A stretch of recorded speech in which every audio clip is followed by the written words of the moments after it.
On the buzz meter this Sunday, President Obama facing mounting media criticism over the mushrooming crisis on the border, overrun by waves of immigrant children.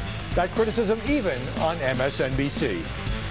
With all due respect, the reality on the ground is that the administration did not stay ahead of this. And the reality is that the White House has been slow to react. What took the press so long, and why are even liberal journalists now turning on the president? Sarah Palin is pushing for Obama's impeachment. A great awakening is due in this country, and this is a message that will be sent to our president, that he is not an imperial president and lawlessness will not be accepted by the American people. But she generates more attention from liberal critics than on Fox News. Is her media clout fading? The Middle East on fire after the killing of 3 Israeli teenagers and a Palestinian teenager. But is the press being even-handed in covering this terror-fueled war? Plus, the Silicon Valley whiz kids who talk about women in vile and disgusting ways. Is an adoring press giving them a pass? I'm Howard Kurtz, and this is Media Buzz.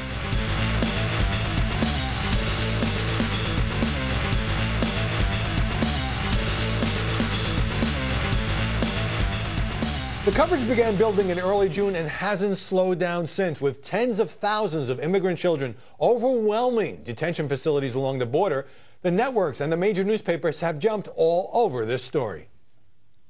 We turn now to the crisis at the border and the wave of undocumented migrants, many of them unaccompanied children, making the dangerous journey from Central America, most arriving in Texas. And this saga hasn't just been talked about in air-conditioned studios. Network and newspaper reporters have gone to border towns, some of them traveling to Central America. Border control along the river is practically non-existent. We've been able to cross twice, no questions asked on either side. To understand why young people from Central America are leaving without their parents to go to the U.S., you only have to come here. San Pedro Sula, Honduras, one of the most dangerous cities in one of the most dangerous countries in the world. But only in recent days has the mainstream coverage focused on whether the Obama administration is to blame for this mushrooming crisis. If the president is not going to move the National Guard down there, which would stop people from physically crossing the border, the rest is smoke and mirrors. And even many liberal commentators turning more critical of the president. The president visits crises all over this country. Why is he not going to the border to look at this one? The president is very, very focused on this urgent humanitarian situation. After drawing flack for failing to visit the border during that swing through Texas, Obama told reporters he doesn't care about the optics. I'm not interested in photo ops. I'm interested in solving a problem. Joining us now to analyze the coverage, Lauren Ashburn, Fox News contributor who hosts Social Buzz on the Fox website. Jonah Goldberg, editor-at-large of National Review and a Fox News contributor. And Noam Scheiber, senior editor at The New Republic. Why is the mainstream press in this border crisis now, maybe some would say belatedly, turning more critical of President Obama? I think we can just simply call it scandal fatigue. We go back to Obamacare rollout. You have the VA, you have the IRS, you have Bo Bergdahl. I think we're tired of policies that we're not sure are working. But as a mom, I also have to say that it is impossible as a reporter not to see these children and feel sorry for them.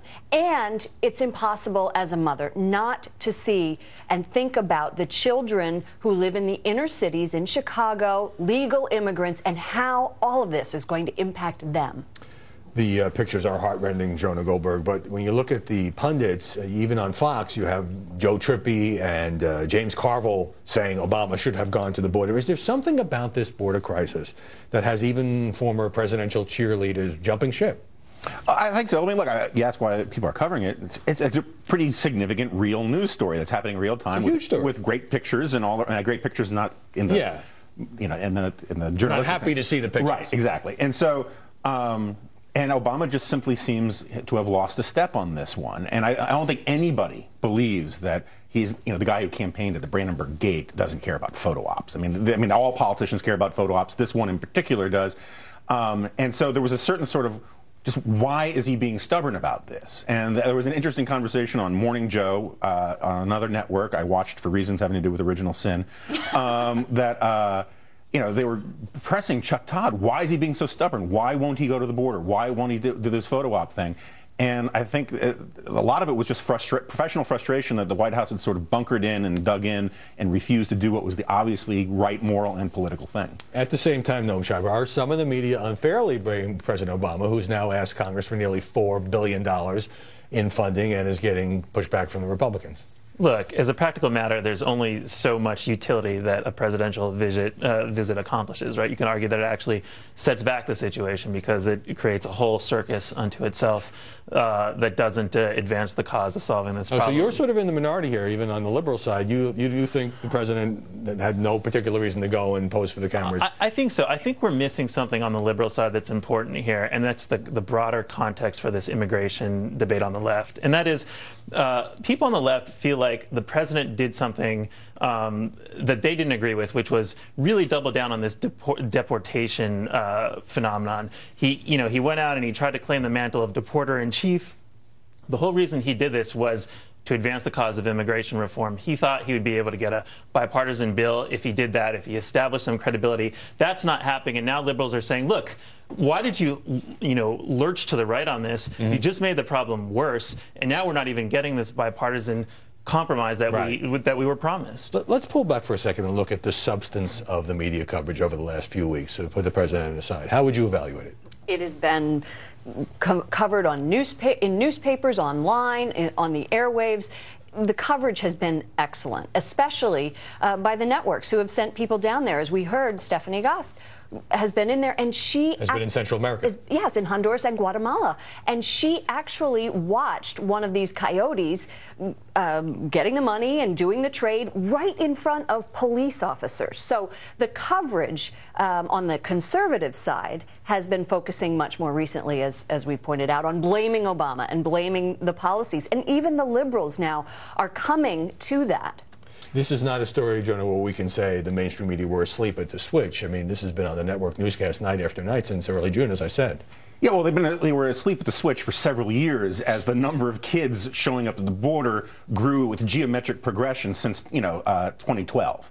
And in large part, I would argue, and lots of people would argue, as a result of a lot of Barack Obama's policies. I would disagree with Noam. Obama has claimed the title of deporter-in-chief, but he has not, in fact, been deporter-in-chief. What they do is they change the way the statistics are collected about people they catch at the border and turn around. They now count them as deportations, where they didn't do that in the past. The LA Times, which has done some great coverage of this, points out that if you actually accounted for deportations the old way, Barack Obama has deported fewer illegal immigrants than anybody else, and his administration has made it very clear that illegal immigrants who are not committing felonies and not breaking the law, who are already living here, simply will not be deported. And that is one of the reasons why we're having this crisis at the border that now they're noticing, but they only did so very recently. But I think that the people are actually covering both sides of the issue, and conservatives to their side and liberals to their side. But there is also that middle ground where we are seeing both issues covered. Yeah, no, I agree. It's being covered. But, look, on today's show, Savannah Guthrie asked, asked Chuck Todd, Chuck can send me a check later, is there any chance that we'll get comprehensive immigration reform passed which would stop this crisis? That is just simply factually wrong. And it is a big part of a lot of the coverage you see in the network news, where as if there is a connection between this border crisis, what's happening with these kids, and comprehensive immigration reform. And conservatives get this wrong, too. They talk about how we need more, you heard O'Reilly talk about how if we just had more border guards and more troops down there. These kids are turning themselves into the troops. That's like having more customer service reps at the border. It's completely unrelated things in that sense. I was just trying to make the point that while people like to denigrate the mainstream media, which have a lot of flaws, these are the organizations that can put journalistic boots on the ground in places like border towns in Central America. But Noam, let me have you respond to Jonah.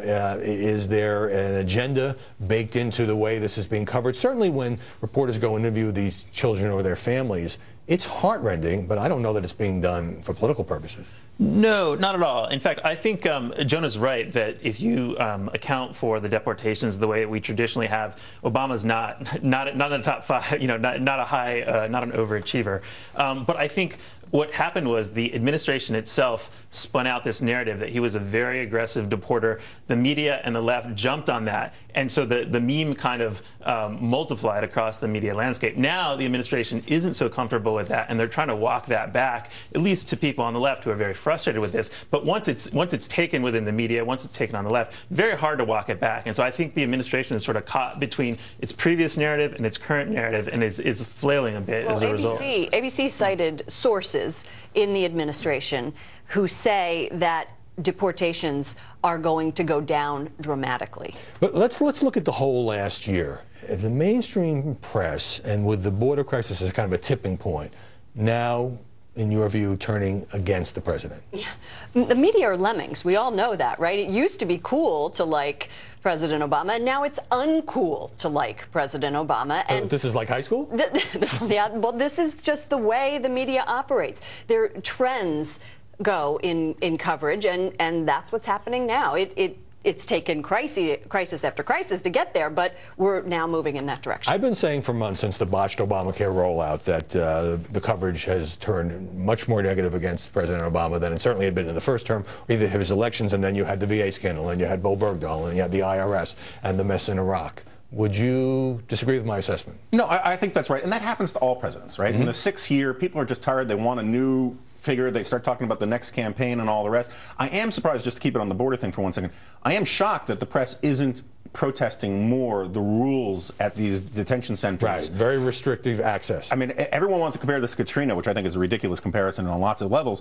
But imagine if somehow the Bush administration announced you can't talk to anybody in the humanitarian centers about their experience. People would have gone batty, and they're not doing that on this. My impression, Noam, is that liberal pundits are anywhere from disillusioned to depressed over Barack Obama, and they'd rather talk about Hillary at this point. Yeah, no, I think there's a fair amount of disillusionment. I think the Hillary thing is an enormous challenge for the administration. I mean, she is a candidate who's just going to have unprecedented attention, unprecedented stature. You never see this as the person who's likely to replace the incumbent president, basically already can kind of carry herself as a quasi-president Even herself. 2.5 years before the election. 2.5 years out, I think it's going to be a huge problem for the administration.